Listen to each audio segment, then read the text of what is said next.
अगर वो बता रहे हैं कि इसमें नेपाली बांग्लादेशी हैं तो ये बड़े चिंता की बात है। सवाल यूं ही खत्म नहीं होता है वोटर वेरिफिकेशन को लेकर के। जैसे मोदी जी निकाल रहे हैं वोटर वेरिफिकेशन करवाना जरूरी है, तो वो जैसे कि बोल रहा है कि वोटर वेरिफिकेशन मैं इसलिए करवा रहा हूँ, और नीतीश कुमार बोला वोटर वेरिफिकेशन मैं इसलिए करवा रहा हूँ कि बिहार में घुसपैठी बांग्लादेशी लोग आए हैं और वो फर्जी वोटर लिस्ट बना करके फर्जी वोट दे रहे हैं। तो यहाँ पर जो है ना खेल अब शुरू होता है। प्रशांत किशोर जी क्या बोले इस वीडियो पर आप लोग को बताएंगे, लेकिन बताने से पहले एक छोटी सी बात मेरी भी सुन लीजिए। तो मैं बोलना चाह रहा हूँ कि आज से साल 1.5 साल पहले प्रधानमंत्री जी का चुनाव हुआ, तो उस समय बिहार के लोग प्रधानमंत्री को चुने, नीतीश कुमार को वोट दिया, प्रधानमंत्री चुने, महागठबंधन से वोट लेकर के महागठबंधन से प्रधानमंत्री मोदी तो बन गया। लेकिन उस समय मोदी जी को यह नहीं दिखा कि फर्जी वाला वोट से हम भी प्रधानमंत्री बने हैं।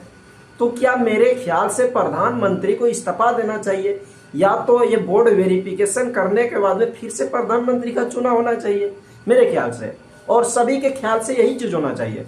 जब अभी नीतीश कुमार का खत्म है, बिहार से कहानी खत्म है, तो अभी महागठबंधन में जो है नीतीश कुमार, तो मोदी दिमाग लगा लिया कि अभी वो वोटर लिस्ट वेरिफिकेशन कीजिए। तो इस पर प्रशांत किशोर क्या बोले तो सुनिए वीडियो। इलेक्शन कमीशन ने रिवीजन की प्रक्रिया शुरू की है। अगर वो बता रहे हैं कि इसमें नेपाली बांग्लादेशी हैं तो ये बड़े चिंता की बात है, क्योंकि इसी इलेक्टोरल रोल से अभी 1-1.5 साल पहले पार्लियामेंट का चुनाव हुआ है।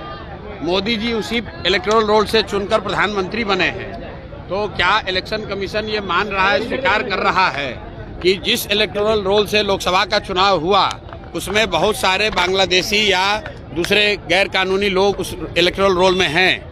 और दूसरी जो बड़ी बात है कि अगर ये लोग बिहार में आके रह रहे हैं तो बिहार में तो भाजपा की, नीतीश की ही सरकार है, ये लोग कैसे रह रहे हैं, पुलिस प्रशासन क्या कर रहा है, ये भी चिंता का बात है। और सरकार की संवैधानिक संस्था कह रही है कि बहुत सारे नेपाली बांग्लादेशी यहाँ पर आके रह रहे हैं और उन्होंने इलेक्टोरल रोल में बजाता अपना नाम लिखवाया है। तो नीतीश सरकार को जवाब देना चाहिए कि ऐसे लोगों को बिहार में आकर रहने का, यहाँ की सुविधाओं का फायदा उठाने का, यहाँ वोट देने का अधिकार उनकी सरकार के रहते कैसे संभव हो पाया है। तो देख सकते हैं Prashant Kishor same to same यही बात बोले कि अगर अभी मोदी जी को ऐसा लग रहा है कि वोटर वेरिफिकेशन में घुसपैठी है, बांग्लादेशी है, तो मतलब अभी मुख्यमंत्री का चुनाव है, विधायक का चुनाव है, एमएलए का चुनाव है, तो अभी लग रहा है घुसपैठी है। लेकिन इससे 1.5 साल पहले जो प्रधानमंत्री का चुनाव हुआ, पार्लियामेंट का चुनाव हुआ, तो उस समय मोदी जी कहाँ गए थे? उस समय भी वोटर वेरिफिकेशन करवाना चाहिए नहीं। उस समय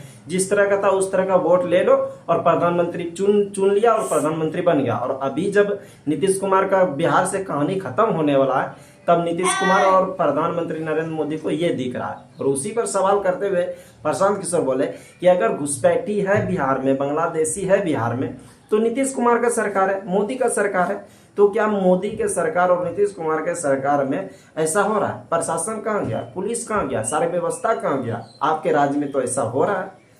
तो इस पर प्रशांत किशोर जी कड़क जवाब दिए नीतीश कुमार को। जय हिंद।